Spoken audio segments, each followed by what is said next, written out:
주제로 넘어갑니다. 국유화 폐간 어떤 대통령도 할 수 없는 일인데 감히 제가 어떻게 그런 말을 한다는 것입니까? 이치에 닿지 않는 말을 가지고 사람을 이렇게 몰약해서는 안 됩니다.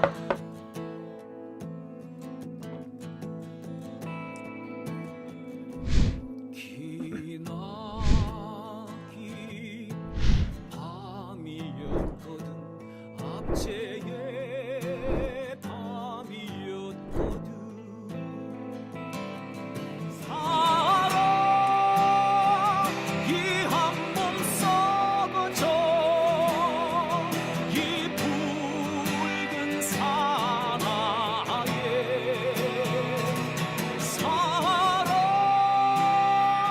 해방의 횃불 아래 벌거숭이 사나에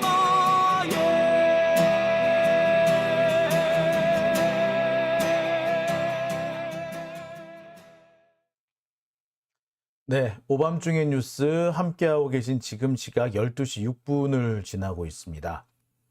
네.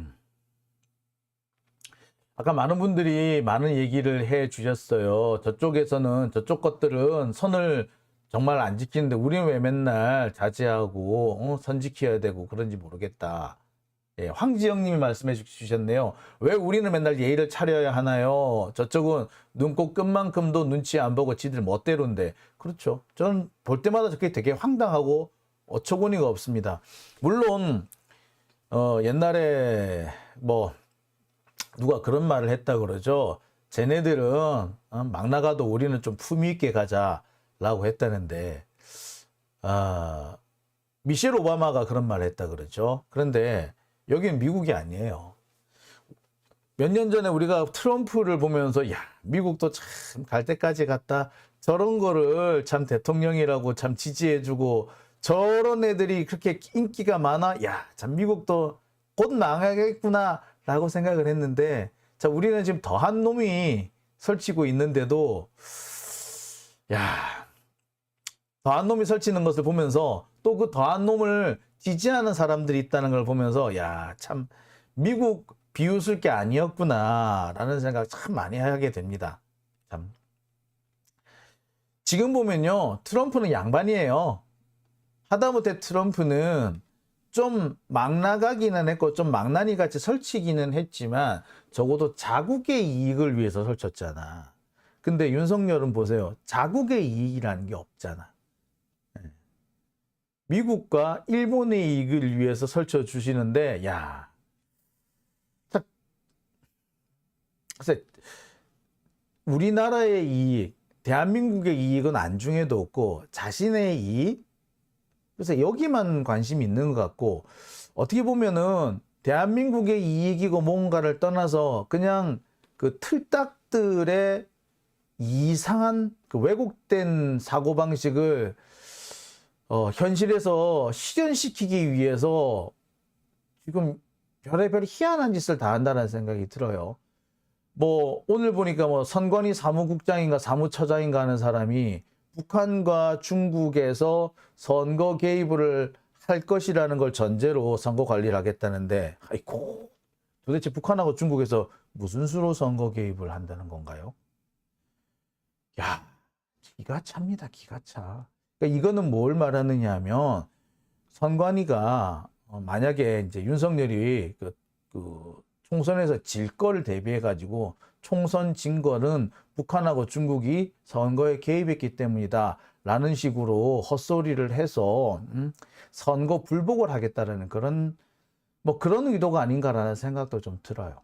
근데 여하튼 그런 뭐 무슨 아니 지들 무슨 그런 황당무계한 그런 얘기를 사실인 것처럼 떠벌린다는 점에서 저런 생각을 할 수 있는 자들이 지금 국정을 장악하고 있다는 점에서 정말 저는 정말 놀랍습니다. 참 기가 차죠. 예. 대한민국이 좀 이렇게 망가졌어요. 정신병원에 가야 될 사람들인데 국정을 맡고 있고요. 정신병자들이 하는 얘기를 대통령의 입에서 듣고 들어야 돼. 와, 놀랍지 않습니까? 제일 놀라운 게 일본에 있는 미군 기지가 유엔군의 후방 기지라고 주장하는 그거 정신병 여러분 제가 분명히 말씀드립니다만 그거 정신병자들이 하는 소리예요. 한반도에 있는 유엔군은요 정식 유엔군 아니에요. 그리고 모든 유엔군은요 현상 유지, 평화 유지가 목적이지 반격을 목적으로 하는 경우는 잘 없어요. 그리고 반격을 목적으로 하려면은 유엔 안전보장이사회 결의를 다시 받아야 됩니다. 자동 유엔군의 자동 개입 그런 거 없습니다. 유엔군의 자동 개입 그런 거 없어요. 미군은 자동 개입이 될지 모르겠는데 유엔군 자동 개입 안 합니다. 유엔군은요 설령 자국군이 공격을 받는 한이 있더라도 자위권 수준에서 방어만 할 수 있고 그 수준이 넘어가면은 이탈하게 돼 있어요. 근데 무슨 일본에 있는 유엔군 후방기지 얼빠진 소리를 요 얘기는요 제가 나중에 좀 더 시간 내서 자세히 하도록 하겠습니다. 자, 두 번째 주제로 빨리 넘어갈게요. 두 번째 주제는요 대장동 재판 패색 짙은 검찰 위증 논란 일으켜 막판 뒤집기 시도. 자, 제가 몇 번 말씀드린 바 있습니다만 이 대장동 재판인 지금 현재 크게 네 가지로 나눠져서 이렇게 네 가지 재판이 진행되고 있다라고 말씀을 드렸습니다. 대장동 본류 재판이 있고요. 이재명 대표의 이재명 대표의 대장동 관련해서 배임 혐의가 하나 있고요. 정진상 실장의 사건이 하나 있고요. 김용 부원장 사건이 있습니다. 그런데 이 김용 부원장 사건은 이제 거의 막바지 단계에 들어섰고요. 나머지 재판은 앞으로 언제 끝날지 모르겠습니다. 특히 정진상 실장 재판은 이재명 대표 재판과 사실상 병합이 될 것으로 보이는데 병합될 경우 이것이 결론 내기가 대단히 힘듭니다.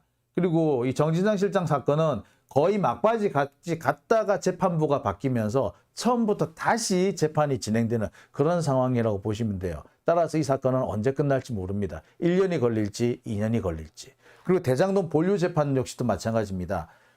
다른 대장동 사건이 끝이 나줘야지 본류 재판을 진행할 수 있어요. 왜냐? 아니 원래 대장동 재판 재판을 쭉 하다가 갑자기 중간에 검찰이 진술을 다 뒤집어 버렸잖아요. 그러면서 처음부터 다시 진술을 받아냈기 때문에 본류 재판은 1년 동안 재판한 게 딱 말짱 도루묵이 돼버린 거예요. 그러니까 결국에 얘들은 어찌 된다?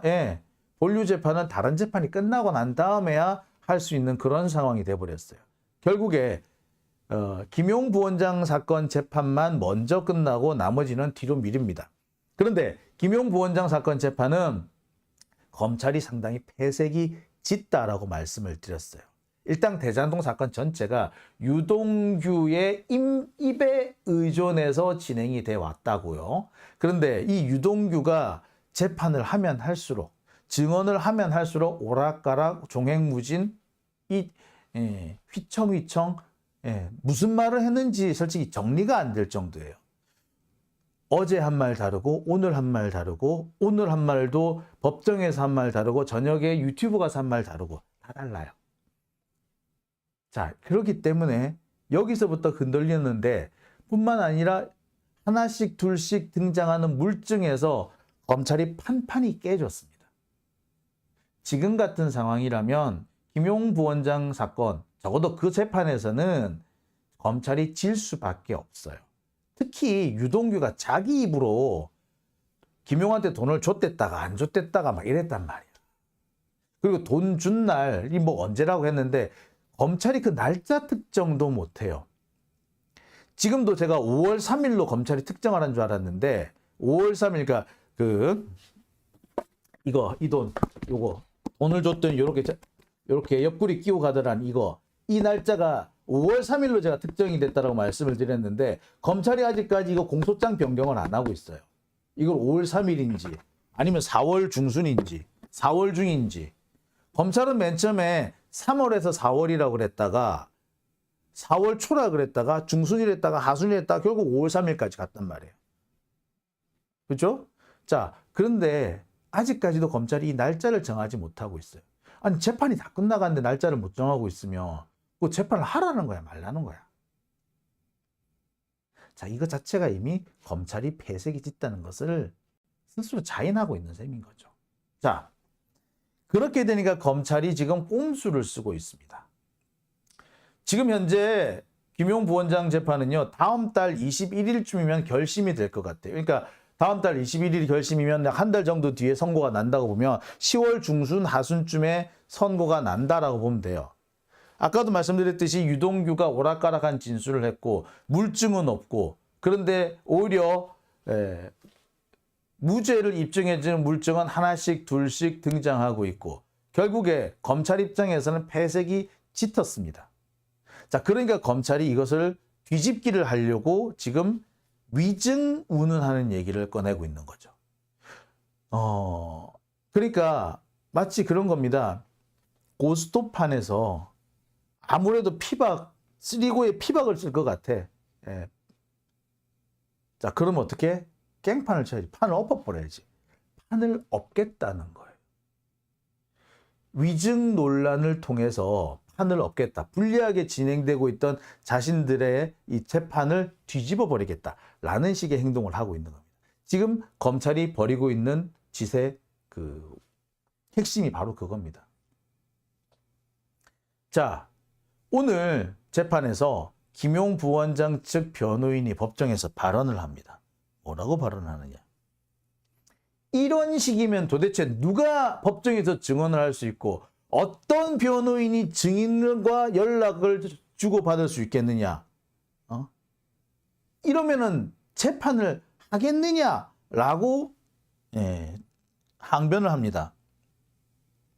지금 검찰이 아까 말씀드렸던 김용 부원장 측의 알리바이를 제시한 증인을 구속하겠다라는 그런 상황이에요. 그래서 바로 내일 영장실질심사가 열릴 예정입니다. 자, 검찰은 그 증인이 위증을 했다라고 스스로 자백했다라고 주장합니다. 하지만 제가 볼 때 그거는 상당히 좀 왜곡된 부분이 있다라는 생각이 들어요. 검찰의 특징이 뭐냐면 자신들이 조금 유리한 진술을 받아내면은 요만큼 받아내놓고 이만큼 받아낸 것처럼 부풀립니다. 아, 내가 이거는 잘못 알았어 라고 얘기를 했는데 진술 전체가 잘못한 거래 라는 식으로 몰고 가는 거예요. 요런 짓은요, 이런 짓을 잘하는 사람들이 좀 있어요. 지금 민주진영의 유튜버라고 하는 자들도 그런 자들이 있어요. 제가 작년에도 제가 말씀을 드렸습니다만 김한매라는 사람이 딱 그런 사람인 것 같아요.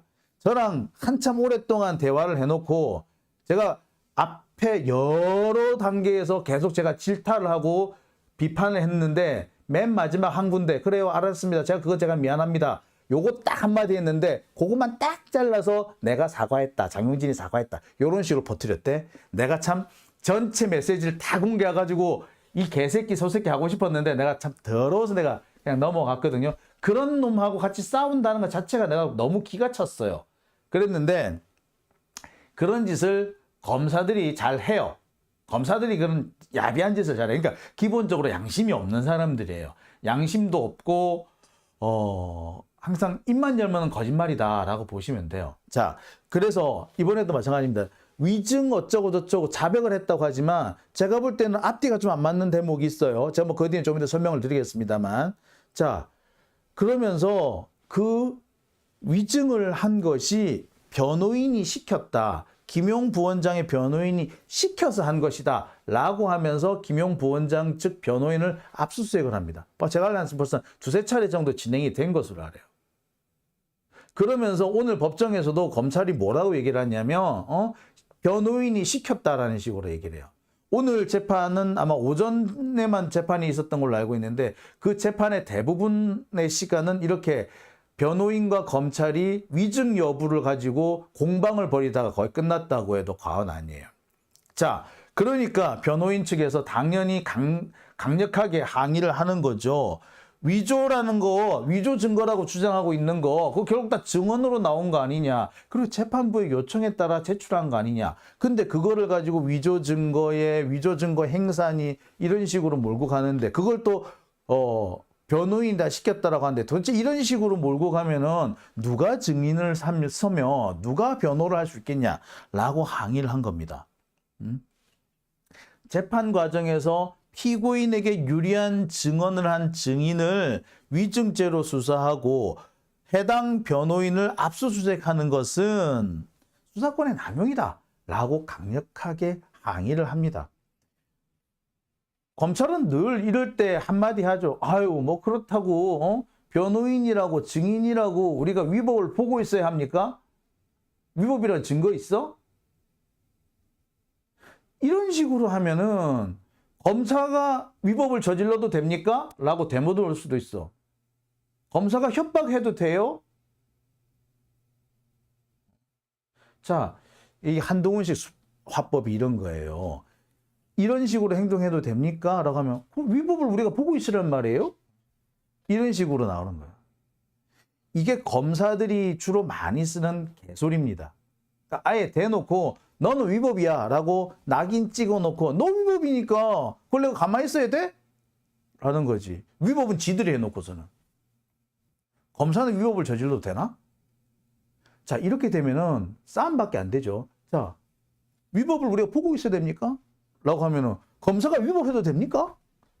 검사는 막 해도 돼요? 라고 하게 되겠지. 그럼 뭡니까?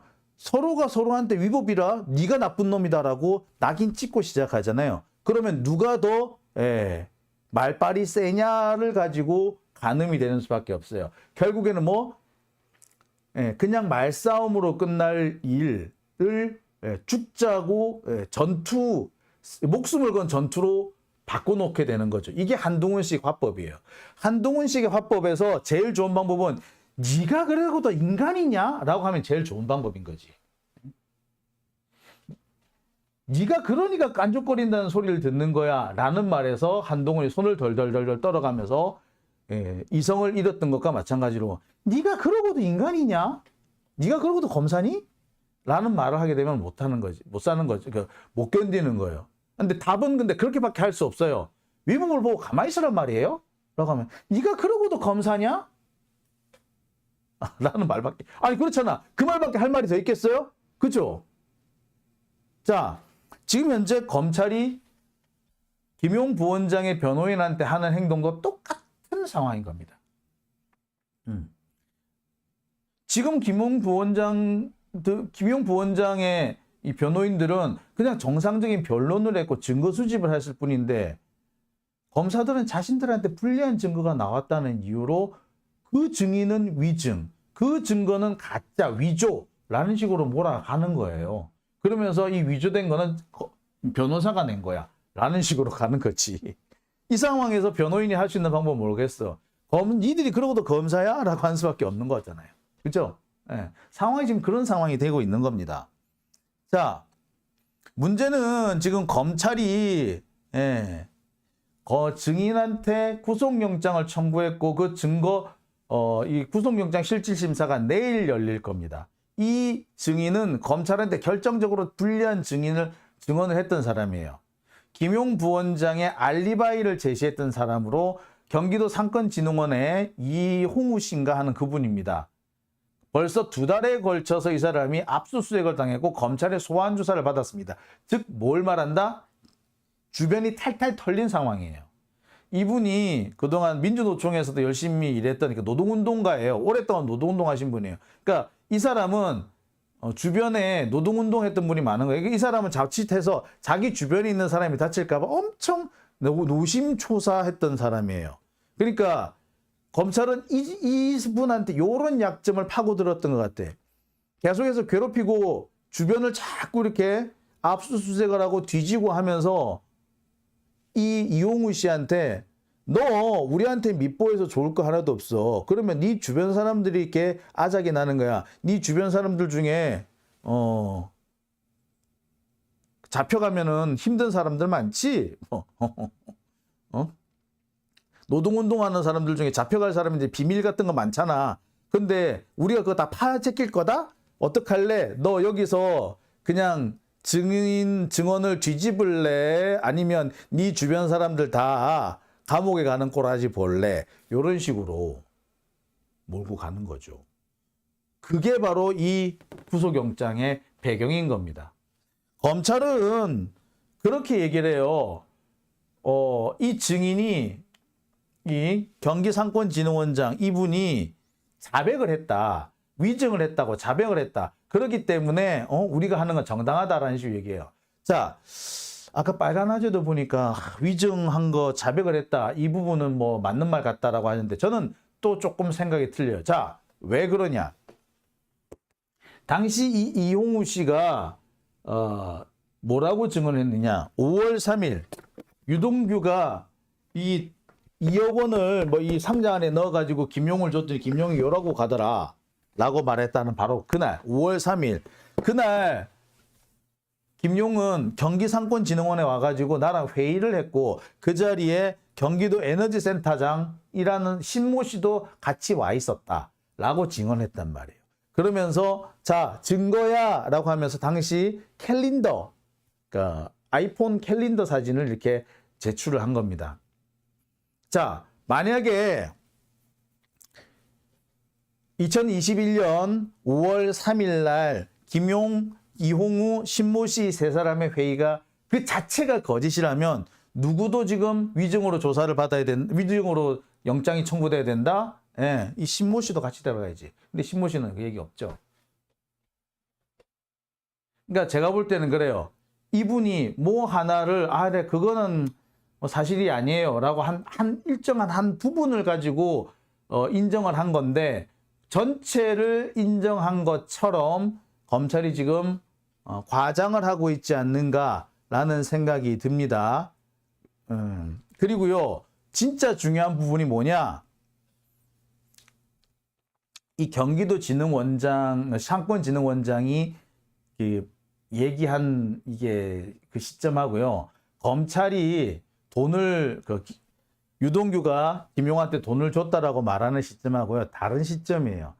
처음에 검찰은 2021년 5월 3일 오후에 유동규가 김용한테 돈을 줬고 그 옆방에 정민용이 앉아 있었다 이런 식으로 얘기를 했어요. 그러니까 5월 3일 오후에 대한 얘기였어요. 그래서 김용 부원장 측이 5월 3일 오후에 내가 여기 갔었어 라고 입증을 합니다. 그게 어쩌다 5월 3일 오후 2시부터 4시 사이다 라는 걸 이렇게 얘기를 해요. 근데 지금 검찰은 돈이 언제 전달됐다라고 주장하느냐, 5월 3일 오후 6시 이후에 전달됐다고 주장해요. 아니 그러면 이분이 위증을 했든 안 했든 검찰이 지금 주장하고 있는 거하고는 전혀 상관이 없죠. 이분은 2시에서 4시 사이에 나랑 같이 있었다고, 검찰은 6시 이후에 돈을 전달했다는 거니까 전혀 딴 얘기하고 있는 거잖아. 전혀 상관이 없어요. 주된 부분이 아니야. 이 부분은 뭐 이게 쟁점이 돼야지. 2시에서 3시에 나를 만났어. 아니야. 2시에서 3시에 유동규를 만났어. 요래야지 쟁점이 되고 그래야지 이게 위증으로 시비를 털 수가 있는데 2시에서 4시까지 유동규는 6시 이후 그러면 전혀 상관없잖아. 그렇죠? 자, 그런데 검찰이 이걸 굳이 문제 삼어. 왜? 이걸 가지고 시비를 털겠다는 거지. 시비를 털겠다는 거. 왜 시비를 털겠다? 간단합니다. 지금 검찰이 상당히 불리한 입장에 서 있기 때문에 지금 여러 가지 상황에서 검찰이 재판에서 질 것 같거든.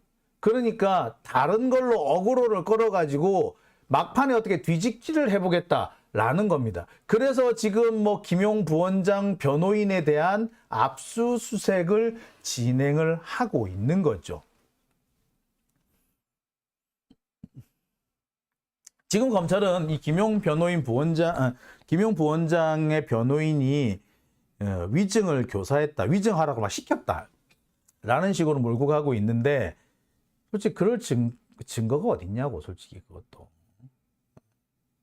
자,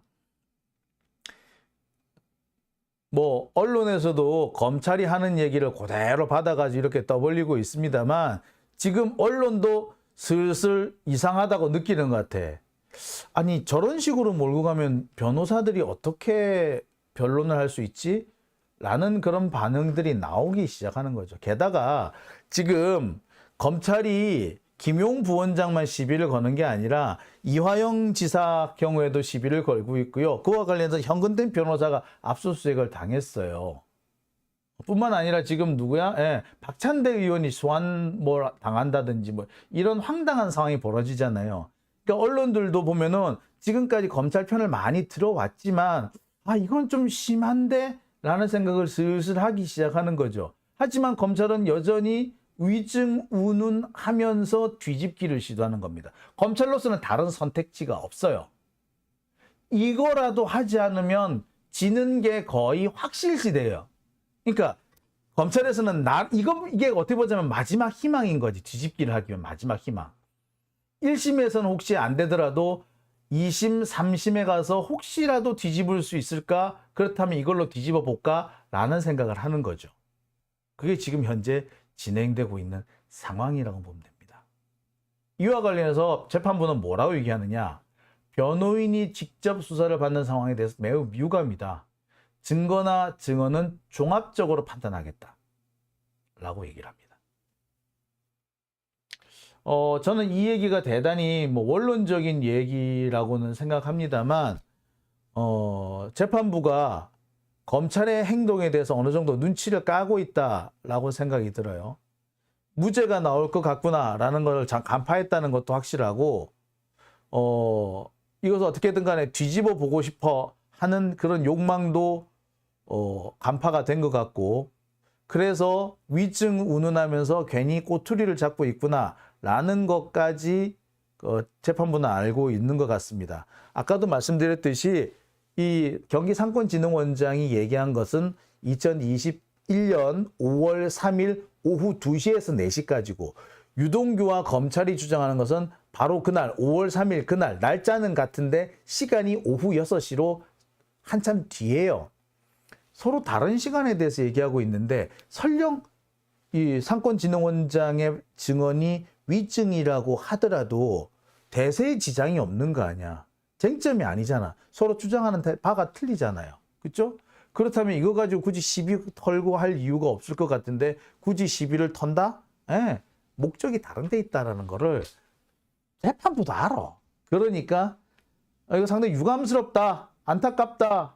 하지만 나는 종합적으로 보겠다. 라고 딱 잘라서 얘기하는 거죠. 그리고요,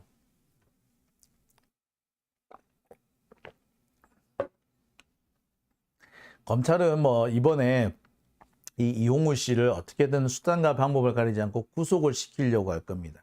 그래야지 위증 혐의가 어느 정도 입증이 됐다는 식으로 떠들 거예요.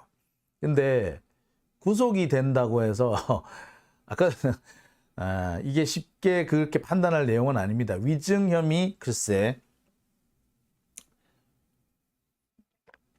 이 상황에서 영장이 나온다면 판사 같은 나쁜 놈이에요. 솔직히 말씀드리면. 이거는 재판을 받는 피고인을 결정적으로 위축시키는 것이고 방어권을 사실상 무력화시키는 거기 때문에 누구 말 맞다나 100명의 죄인을 풀어주는 한이 있더라도 한 명의 억울한 사람을 만들지 말아야 하라고 하는데 한 명의 억울한 사람, 아니 여러 명의 억울한 사람을 만들 수 있는 상황이 되고 있기 때문에 그런 단초를 제공한 판사라면 돌멩이 맞아도 싸. 하여튼 뭐 저는 그렇게 봅니다. 김종숙님, 재판부가 검찰이랑 한패라고 해주셨고요. 이채주님, 고맙고 응원합니다. 항상 늦은 밤까지 진실 위해 노력하시니 감사합니다. 라고 하셨습니다. 예, 그렇습니다. 무무님, 이번만큼은 절대 부결시켜라. 대법원장 후보 성렬이 친구. 예, 요거 제가 내일 모레 한번 좀 차분히 한번 전해드리려고 합니다. 검찰도 그렇고 법원도 그렇고 이렇게 폭주하는 상태로 그냥 놔둬서는 안 된다고 생각합니다. 이런 황당한 사람이 대법원장이 되면요, 대한민국 사법부는요, 앞으로 10년은, 아니, 한 50년은 뒤로 퇴보할 거예요. 이균열, 제가 볼 때 판사의 자격도 없는 사람이라고 생각합니다. 전형적으로 가진 자들을 위해서는 엄청나게 후하게 판결하면서 없는 사람들, 가난한 사람들, 사회적 약자한테는 대단히 엄격한 판단을 내려온 겁니다. 마치 지난번에 800원 횡령했다고 해고는 정당하다고 판결했던 그 판사보다 더하면 더했지 덜할 사람 아닙니다. 따라서 민주당 이 사람, 이 대법원장 저는 부결해야 된다고 생각합니다.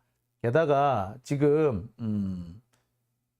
같은 식으로 하면 윤석열의 사법부 장악이 공공요인이 진행될 겁니다.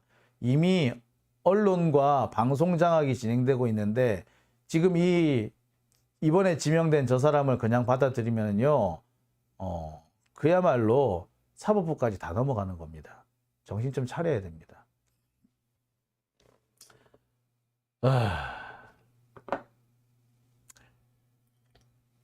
내려와라님, 오늘 버벅거린다고요? 윤석열 욕 한 바가지 하고 입을 푸시라고요?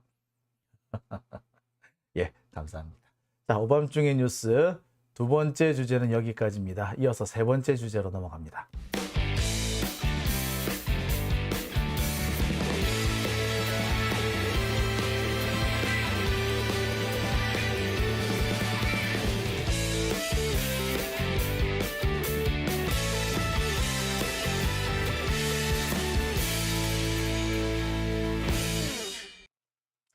네.